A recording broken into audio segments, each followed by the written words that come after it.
Dr. Parmjeet Parmar. Thank you, Mr. Speaker, for this opportunity.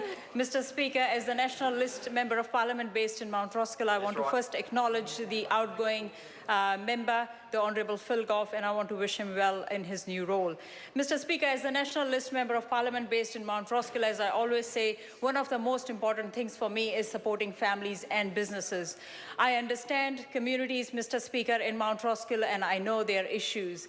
Mr. Speaker, there are some families that need some special attention. There are some children that need special attention. And how I see these things, Mr. Speaker, is that if these children are doing well now, they will have a good future. And if they have a good future, our country will have a bright future, Mr. Speaker. For me, education is the key to success. And Mr. Speaker, I know that if our children are doing well in school, they will go out to make the impact in this ever-changing world. We want to prepare them to compete in this highly competing world. And that's why, Mr. Speaker, I'm really happy to see more and more schools in Mount Roskill becoming part of communities of learning. Mr. Speaker, Hesley Drive and Wyckoff School is part of Linfield Communities of Learning.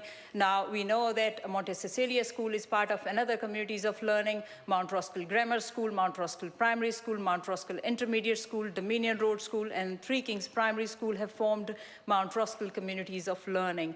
What does this mean for Mount Roskill students, Mr. Speaker? This means that Mount Roskill students will be doing better. We will have better educational achievements for these students in our classrooms, because our teachers will be working together, our schools will be working together in a collaborative manner, because our students will be now able to benefit from shared practices and expertise, which is a great thing, Mr. Speaker. And the targeted funding approach that we have for our students, that is a great news, because this is to help students, those who are at risk of not achieving in education. And Mr. Speaker, we need this targeted approach. And Mr. Speaker, we don't want these children to derail. We don't want these children to come in contact with the justice system. We want them to do well in their life. Talking about the justice system, Mr. Speaker, it reminds me of the reform that we are doing in child, youth, and family system. That is a very important reform, Mr. Speaker. When I'm talking to small businesses in Mount Roskill, most of our businesses are small businesses. What I see, Mr. Speaker, it's a young people targeting these businesses. So I'm very, very confident with the reform that we are doing for child, youth, and family system that will reduce young people getting into offending.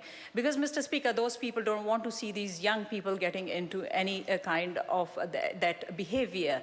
Moreover, Mr. Speaker, when I'm going around, I'm getting huge amount of positive response for GP visits for under 13 being made free, $25 increase in benefit. That increase that time wasn't just for families, those who are dependent on benefit, that was also for working for families. So we are helping low-income families. And moreover, Mr. Speaker, I'm really pleased to see this new $4.2 million that is going through community funding partnership, again to help low-income families. Mr. Speaker, we are very careful where we spend taxpayers' money. But, Mr. Speaker, when I look at the opposition, the Labour Party, when they were in government, Mr. Speaker, what did they do in their first term? Mr. Speaker, they were taxing and spending. In their second term, Mr. Speaker, again they were taxing and spending. In their third term, Mr. Speaker, again taxing and spending, Mr. Speaker. I believe in respecting taxpayers' hard-earned money, Mr. Speaker.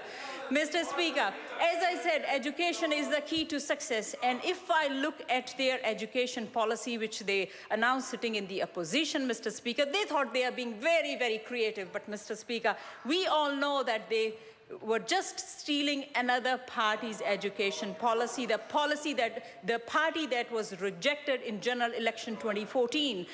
That was a new party, Mr. Speaker, I can understand, had no credibility, but Labour has shown that they have no fiscal credibility.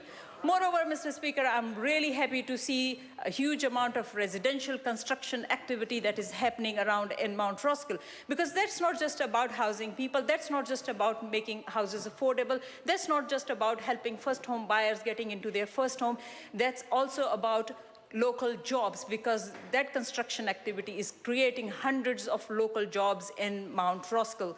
Mr. Speaker, Mount Roskill is being held back because of the influence of the opposition. Yes, Mount Roskill is being held back because of the influence of the opposition. Mr. Speaker, I'm working hard in Mount Roskill with families, with businesses, with schools, with the young people to help them realize their potential, and also, Mr. Speaker, to help them benefit from this ever-growing economy under this national government. Thank you, Mr. Speaker.